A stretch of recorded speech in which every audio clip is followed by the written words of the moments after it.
जय हिंद दोस्तों, मैं हूं आपका दोस्त साहिल कोचिंग जंक्शन से। और आपके लिए मैंने शुरू किया है जीएस की एक सीरीज, जिसमें हम जीएस को याद करेंगे ट्रिक से, कहानियों से और कॉन्सेप्ट से।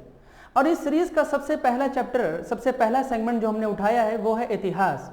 और इतिहास में भी आधुनिक भारत का इतिहास, यानी पहले हम आधुनिक भारत के इतिहास को खत्म कर लेंगे, उसके बाद प्राचीन और मध्यकालीन इतिहास पर आएंगे। कारण कि सबसे ज्यादा अगर प्रश्न पूछे जाते हैं तो आधुनिक भारत के इतिहास से ही पूछे जाते हैं। ठीक दोस्तों, तो आधुनिक भारत के इतिहास का लगभग 15 से 20 लेक्चर होगा और ये लेक्चर समय समय पर आप तक पहुंचता रहे। इसके लिए बहुत जरूरी है कि आप चैनल को सब्सक्राइब कर लें और बेल आइकन ऑन कर लें। तो जैसा कि आप जानते हैं कि आधुनिक भारत के इतिहास का पहला चैप्टर क्या है, तो वह है आधुनिक भारत के इतिहास का पहला चैप्टर क्या है, यूरोपियों का आगमन।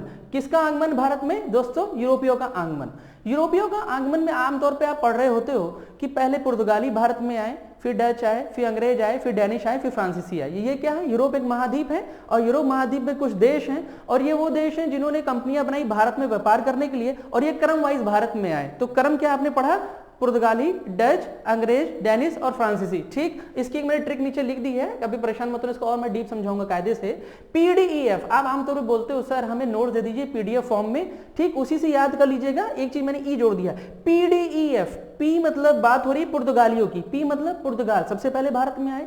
फिर कौन आ रहा है बच्चों? उसके बाद डच आ रहे हैं भारत में। फिर कौन आ रहा है? ई मतलब इंग्लिश, यानी कि अंग्रेज लोग भारत पर आए। और उसके बाद कौन आया? एफ मतलब फ्रांसीसी भारत में आए। और एक चीज थोड़ा सा ध्यान दीजिएगा, कभी कभी हम लोग कुछ चीजें गलत पढ़ लेते हैं। क्या पढ़ लेते हैं जानते हैं? ये आप ये तो जानते हैं कि सबसे पहले भारत में पुर्तगाली है और सबसे अंत में कौन आ रहा है, वहां देख रहे हो आप, एफ मतलब फ्रांसीसी सबसे लास्ट में आ रहा है। लेकिन कभी आपसे ये पूछ लिया जाए कि भैया ऐसा कौन है इनमें से जो सबसे पहले भारत तो आया लेकिन सबसे अंतिम में गया, तो क्योंकि हमने स्वतंत्रता संग्राम लड़ा अंग्रेजों से, तो हमें वही दिमाग में आता है कि भैया अंग्रेज होंगे। इसका आंसर नहीं भैया, सबसे पहले पुर्तगाली आए, ठीक है, लेकिन जानते हैं सबसे अंतिम में अंग्रेज नहीं गए, सबसे अंतिम में भी यही गए।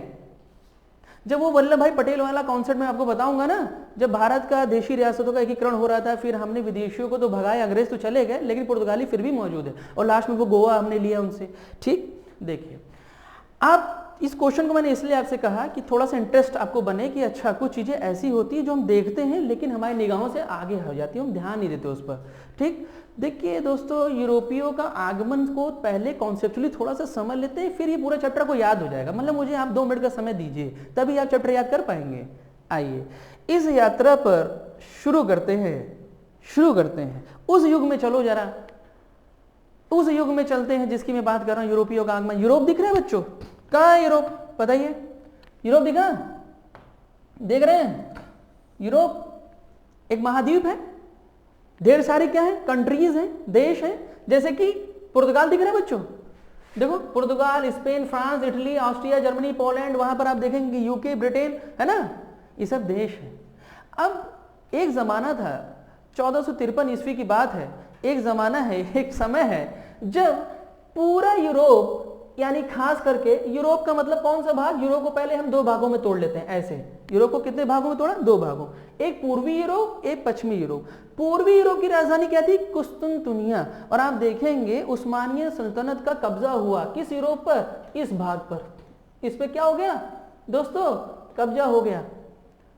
अब जब कब्जा कर लिया उस्मानिया सल्तनत, उन्होंने कहा कि आप लोग व्यापार करने जाते हो ना यहाँ पर, ठीक, हम तो नहीं करने देंगे, हम अपने हिसाब से रखेंगे सब कुछ। मतलब, और व्यापार करना इनके लिए बहुत जरूरी है यूरोप वालियों को। कहां पर? यूरोप वालों को यहां व्यापार करना बहुत जरूरी है, एशिया से। कारण जानते हैं, ये ठंडे इलाकों का देश है और इनके लिए मसाला बहुत इंपॉर्टेंट है, इनकी डिमांड बहुत ज्यादा है इनके यहाँ मसालों की। और मसालों का देश कहां बताइए? इंडोनेशिया। बाकी भारत में काली मिर्च पाई जाती थी, तो इनके लिए बहुत इंपॉर्टेंट है ना। कौन? एशिया। तो एशिया जब आओगे यार, पूर्वी एशिया जब आओगे तो आपको भैया रास्ता चाहिए, और रास्ता उस जमाने में लोगों के पास स्थल मार्ग हुआ करता था। और ये वाले जो यूरोप का पार्ट है, ये वाला जो यूरोप का पार्ट है, इन कंट्रियों को बड़ी समस्या आ रही है, क्योंकि ये तो इधर जा ही नहीं पाएंगे, यहीं पर रुकना पड़ जाएगा इनको। और तुम ये यहाँ कैसे आओगे, फिर यहाँ कैसे आओगे, यहाँ कैसे? बड़ी समस्या की बात है ना इनके लिए।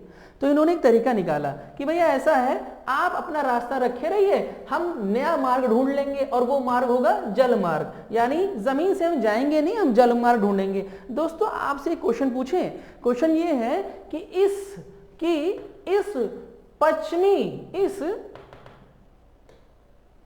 पश्चिमी यूरोप की अगर हम बात करें तो मुझे बताइए कि कौन सा ऐसा देश होगा जिसको सबसे ज्यादा समस्या होगी?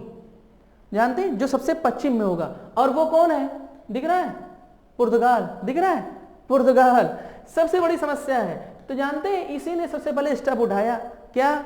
समुद्री मार्ग की खोज की। और यहाँ के एक राजा है जिसका नाम है डॉन हेनरी, जिसको आप आगे चल के नाम दिया गया हेनरी द नेविगेटर, नेविगेट करने वाला। नेविगेटर मतलब नेविगेट करने वाला। अच्छा, इसने दो इंपॉर्टेंट काम किए। एक तो समुद्री यात्रा करने के लिए रास्ता तैयार करना, मैप तैयार करना कि आपको कोई समस्या ना आवे, ये मैप है, ऐसे से जाना है। और दूसरा चीज, समुद्र में जाओगे तो दिशा भूल जाओगे, दिशा के लिए क्या चाहिए? दिशा सूचक यंत्र, उसको भी इसने क्या किया? डेवलप किया। तो आप देखेंगे हेनरी द नेविगेटर पहला काम कर रहा है, कहाँ का है? पुर्तगाल का है। इसने मैप तो तैयार कर दिया, लेकिन उस मैप का इस्तेमाल किसने किया? जानते हैं? अगला इंसान, जो भी, उसका नाम क्या है? बार्थोलोम्पो। वो क्या करता है दोस्त? वो आता है कहां से? कुछ इस तरीके से आता है।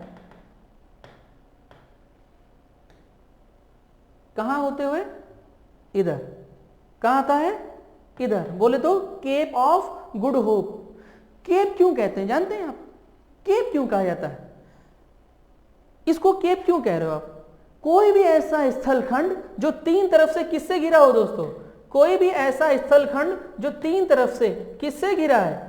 तीन तरफ से किससे घिरा है? पानी से। कौन से स्थलखंड? ये देख रहे हैं आप? तो ये इलाका क्या कहलाएगा? अंतरीप कहलाएगा। अंतरीप बोले तो केप। ठीक, तो नाम क्या रखा इसने? जब मैं बार्थोलोम्पो आया यहां पर तो उसने नाम क्या रखा जानते हैं? Cap of storm. स्टॉर्म मतलब तूफान, क्योंकि इसको तूफान मिला था। तो बाद में इसका नाम केप ऑफ गुड होप रखा गया। अच्छा, तीसरा व्यक्ति एक और है। देखिए, भारत अभी तक ये पहुंचे नहीं है। तीसरा व्यक्ति जो पहुंच जाता है, नाम क्या है? Vasco da Gama. ठीक, वो एक जहाज का इस्तेमाल करता है दोस्तों। वो कौन सा जहाज है? जो बार्थोलोम्पो ने बनाया है। समझ रहे हैं? मैप किसने बनाया था? हेनरी द नेविगेटर ने। बार्थोलोम्पो ने उस मैप का इस्तेमाल किया और चलाया केप ऑफ गुड होप तक। फिर वास्को डिगामा ने उस नाव का इस्तेमाल किया जिसका नाम है गैब्रियल, जो किसने बनाई? बार्थोलोम्पो ने। तो वास्को डिगामा यहां तक आया होगा ना? ठीक, नाव पकड़ी और यहीं पर एक आदमी मिला जिसका नाम है अब्दुल मजीद, जो कि व्यापारी है। कौन सा?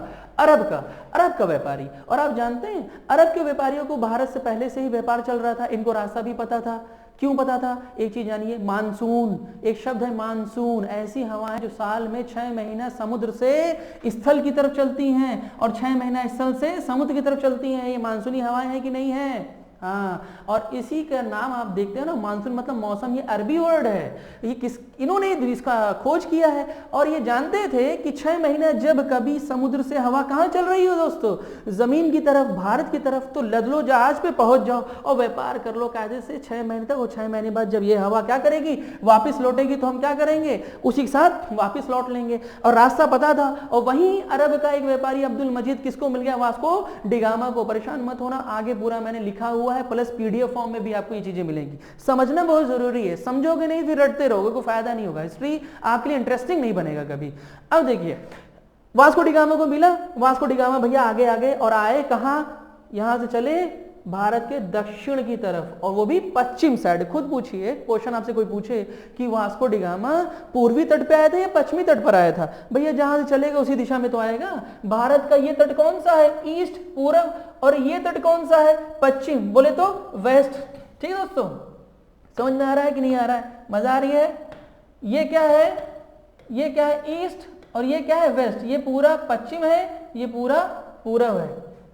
अच्छा, जब बार्थोलोम्पो आया तो इसका भी क्वेश्चन है, जानते हैं? क्वेश्चन ये है कि हिंद महासागर में पहुंचने वाला आधुनिक इतिहास में अगर आप पढ़ेंगे, कौन सा ऐसा प्रथम यूरोपीय है जो अटलांटिक महासागर से आया और कहां चला आया? हिंद महासागर, क्योंकि ये तो पूरा हिंद महासागर है ना, ये पूरा क्या है? हिंद महासागर। तो सबसे पहला व्यक्ति वही है। और अगर पूछा जाए आपसे कि कौन सा ऐसा व्यक्ति है जिसने भारत आने के लिए समुद्री मार्ग की खोज की, तो वो कौन है? वास्को डिगामा है। समुद्री मार्ग की खोज की, ना कि भारत की खोज की है। भारत की खोज नहीं कर रहा है, बल्कि भारत आने का समुद्री मार्ग की खोज कर रहा है। इसको थोड़ा सा ध्यान दीजिएगा। और कौन से तट पर आएगा, पूर्व या पश्चिम वास्को डी गामा? भैया पश्चिम तट पर आएगा। और एक खास बात, उस जमाने में भारत का जो ये ऊपरी इलाका है खास तौर पर, ये पूरा का पूरा मजबूती से मुगल साम्राज्य के अंडर में है, यहाँ आना इतना आसान नहीं होगा। फिर मध्य में आओगे तो थोड़ा बहुत ताकतवर राजा मौजूद है, लेकिन दक्षिण में बहुत ही ज्यादा विविधता है, बहुत राजा राजवंश हैं और ये आपस में लड़ते रहते हैं। तो सोचिए आप कहाँ आना चाहोगे? सिंपल सी बात है, जहां आपस में लोगों की नहीं बन रही वहां बाहरी आदमी आराम से आके सेट हो जाता है। तो कौन सा इलाका होगा, अंदाजा लगाइए। दक्षिण भारत का इलाका होगा। और मैंने अभी आपसे कहा पश्चिम का इलाका होगा, मतलब दक्षिण भारत ऊपर से पश्चिम भारत। तो दक्षिण यानी दक्षिण और पश्चिम, तो कौन सा इलाका है जानते हैं आप? उसे कहते हैं ये तट। ये तट कौन सा तट है? मालाबार तट। अब थोड़ा सा समझ लो इसको कि यहां से लेके यहां तक जो तट है उसको हम क्या कहते हैं? इसको कहते हैं कोंकण तट। ठीक है, यहां से यहां तक का कोंकण तट, जबकि यहां से यहां तक का मालाबार तट। तो पश्चिम में आया किस तट पर है? मालाबार तट पर आया। जगह का नाम क्या है? कालीकट, कब्बक डाबू नाम की एक जगह है। ठीक, ये यहां पर। और एक खास बात और, डेट क्या है? 20 मई 1498। आप अक्सर पढ़ते हो कि जमोरिन नामक राजा ने, जो कि एक हिंदू राजा है, उसने स्वागत किया था किसका? वास्को डी गामा का। जानते हैं ये अधूरी बात है। अधूरी क्यों है समझते हैं। ये बात सच है कि हिंदू राजा है जिसने स्वागत कर रहा है। कौन स्वागत कर रहा है? जमोरिन। लेकिन जमोरिन तो एक उपाधि हुआ करती थी, वंशावली उसकी उपाधि हुआ करती थी। तो राजा का नाम क्या था? राजा का नाम था मन्ना विक्रम। ठीक है, ये थोड़ा सा कंफ्यूजन इसको भी दूर कर लेना कि जमोरिन उसका उपाधि है, असली का नाम क्या है? मन्ना विक्रम, जो क्या कर रहा है? स्वागत कर रहा है वास्को डी गामा का। वास्को डी गामा यहाँ पहुंचा और हम जान रहे हैं किस लिए पहुंच रहा है? मसालों के लिए। और काली मिर्च लेता है और लेकर निकल लेता है वापिस अपने देश। और जाकर के जब बेचा ना उसने, तो जानते कितना प्रतिशत प्रॉफिट हुआ? 60% का प्रॉफिट हुआ। जितनी यूरोपीय कंट्री है पगला गई यार, हमें भी इतना प्रॉफिट कमाना है, हम भी कंपनी बनाएंगे और व्यापार करने के लिए आएंगे। कहाँ? पूर्व देश, खास करके कहाँ? भारत। तो सब कंपनी बनाएंगे, लेकिन अभी तो एक बना चुका है। वो कौन है? पुर्तगाली। उसके बाद कौन बनाएगा? डच, फिर अंग्रेज और फिर फ्रांस। पीडीएफ वाला कॉन्सेप्ट समझ में आया ना बच्चों? बिल्कुल सही, पीडीएफ। अच्छा, अब आप पढ़ेंगे वास्को डी गामा के बारे में कि कैसे वास्को डी गामा यहाँ रहा। वास्को डी गामा 3 बार आया भारत। एक तो 20 मई 1498 को आ रहा है, फिर 1502 में आ रहा है, फिर 1524 में। और 1524 में तो एज ए वायसराय बन के आता है और 1524 में ही कोचीन में इसकी मौत हो जाती है। ठीक, इतना वास्को डी गामा के बारे में। अब अगला पॉइंट जो आपको होगा वो क्या होगा मेरे दोस्तों? वो होगा कि किस तरीके से ये पुर्तगालियों ने अधिकारी बेचना शुरू कर दिया। मतलब ये आते थे व्यापार करने, लेकिन धीरे धीरे उन्होंने देखा कि यार यहाँ पे तो हम राज भी कर सकते हैं, कंट्रोल कर लेते हैं, बड़ा ही अच्छा होगा, यहाँ का कब्जा करना शुरू करो। तो क्या भेजेंगे? अपने व्यापार को सुरक्षित करने के लिए, बढ़ाने के लिए अधिकारी भेजना शुरू किया। और पहला अधिकारी कौन? फ्रांसीसी अल्मोड़ा, उसके बाद अल्बुकर, उसके बाद नीनू दी कनवा। अब इन तीनों के बारे में पढ़ना होता है, ये कब आए, इनका क्या खास काम रहा, और ये पढ़ेंगे हम लोग दोस्तों अगले वीडियो में। तो तैयार रहिए अगले वीडियो के लिए। धन्यवाद।